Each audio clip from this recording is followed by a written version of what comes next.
Two wide rings of high-intensity particles encircle our planet's equator. Known as the Van Allen radiation belts, their behavior in response to the sun directly impacts life on Earth and in orbit. We live in the atmosphere of the sun, so when the sun sneezes, the Earth catches a cold. So whatever is happening on the sun, the Earth will feel an effect and will respond to that changing space weather. NASA's 2-year Radiation Belt Storm Probes mission aims to study this ever-changing space environment in greater detail than ever before. Definitely the biggest challenge that we face is the radiation environment that the probes are going to be flying through. Most spacecraft try to avoid the radiation belts, and we're going to be flying right through the heart of them. The mission's twin probes will help scientists characterize changes within the radiation belts. An advanced instrument suite on each probe offers a complement of new state-of-the-art tools in the quest to learn more about this mysterious and powerful region surrounding our planet. So the radiation belt storm probes will actually give us a better understanding of how the radiation belts actually work and allow us to do a better job of predicting and protecting against the radiation that's up there in the future. The discovery of the radiation belt dates all the way back to 1958. That's when NASA launched its first spacecraft, Explorer 1, built by James Van Allen and his team from the University of Iowa. More than a half-century later, RBSP will carry an array of instruments designed to measure the properties of charged particles speeding through the radiation belts, as well as the plasma waves, electric fields, and magnetic fields that transport and guide those particles. There are particle instruments that literally go from very, very low energies around the plasma energies that we're very interested in, the slow-moving, cold, dense plasma that we want to measure, up to extremely high proton energies that we see. They're the dangerous, very fast-moving, very high-energy protons that are in the inner belt. We also have instruments that measure both magnetic and electric fields. The RBSP mission is part of NASA's Living with a Star program, which is managed by the agency's Goddard Space Flight Center in Greenbelt, Maryland. Built by the Johns Hopkins University Applied Physics Laboratory in Laurel, Maryland, the 8-sided probes are basically identical. Each weighs in at more than 1,400 pounds and measures about 6 feet wide by 3 feet high.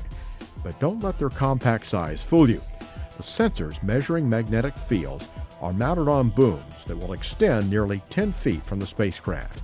And the electric fields instruments are set at the ends of long antennae, which will stretch up to more than 160 feet away, tip to tip, the length of a football field.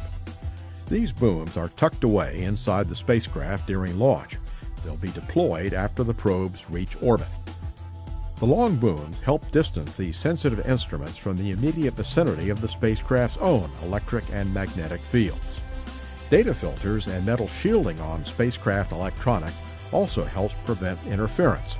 The result is a magnetically and electrically clean spacecraft. And so as we're going through these big solar storms and these high radiation environments, the instrumentation will just keep going, our data recorders will just keep going, and we'll be able to capture all that great information about what's going on. But before RBSP and its science team can get to work, it has to endure the journey into space. This isn't the first time NASA's Launch Services Program has prepared 2 probes for liftoff. In 2006, the twin Stereo spacecraft were launched, and just a year ago, the launch team was gearing up for the Grail mission, which sent 2 spacecraft to the moon in September 2011. For Grail, we were able to launch the 2 Grail probes side by side within the fairing, and that was because they were much smaller and about half the weight of RBSP. RBSP, larger spacecraft, we're going to launch them in a stacked configuration with the A spacecraft on top inside the Atlas V payload fairing. The twin spacecraft are launching from Cape Canaveral Air Force Station aboard an Atlas V rocket built by United Launch Alliance. NASA has an excellent history with the Atlas V rocket. As a matter of fact, we are 100% 6 for 6 launching on Atlas V. We have launched missions to Jupiter, Pluto, the Sun, the Moon, and 2 missions to Mars. So we're very excited with RBSP being the 7th NASA mission on an Atlas V. During pre-launch integration and testing, working with 2 probes rather than the usual one was fairly straightforward for the team. Essentially, for most of the processing integration, it's a single spacecraft. but when you get down to the aspects of the details of the separation and some of the on-orbit operations, it's 2. After launch, each spacecraft will head off into a different orbit. That means the rocket Centaur upper stage has to spin up and deploy the first probe, and then stop the spin and move to a new orientation for release of the second probe. And you got to actually point in the right direction, spin it back up again, separate the second one, then you got to spin the Centaur back down again and quietly back away. The mission starts with a 60-day commissioning period so the team can check the probe's health and activate the instruments to ensure they are working properly. It's also when the team will extend the instrument booms away from the spacecraft. Just like a figure skater, as they start putting the arms out, they're going to slow down. And so we spin the spacecraft up and do partial deploys on those booms, and then spin it up and do another partial deploy on those booms. And it actually takes about 2 weeks to get all of those booms deployed all the way out. The orbiting probes will lap one another, traveling at varying speeds and distances, sometimes close together, sometimes far apart, but always within the radiation belts. Having 2 probes will give scientists a way to compare data and see whether each change they see is isolated or part of a larger trend. So if you imagine having 2 buoys in the ocean, and one goes up and comes down again, you don't know anything about what caused that to go up and down. If both of them go up, then you know you've got a very big feature that is affecting both of them at the same time.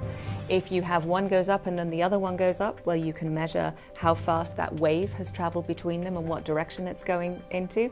And if only one comes up and comes down again, then you've got a very, very localized feature that didn't travel anywhere. The RBSP team has been working for 11 years to bring this mission to fruition. Launch day can be a bittersweet time after so many years of preparation. There's a fair amount of nerves that go along with building a spacecraft, designing it, testing it.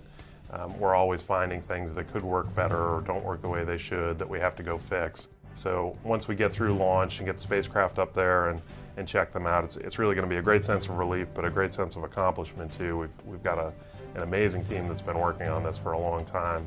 I've had this mission longer than I've had my children.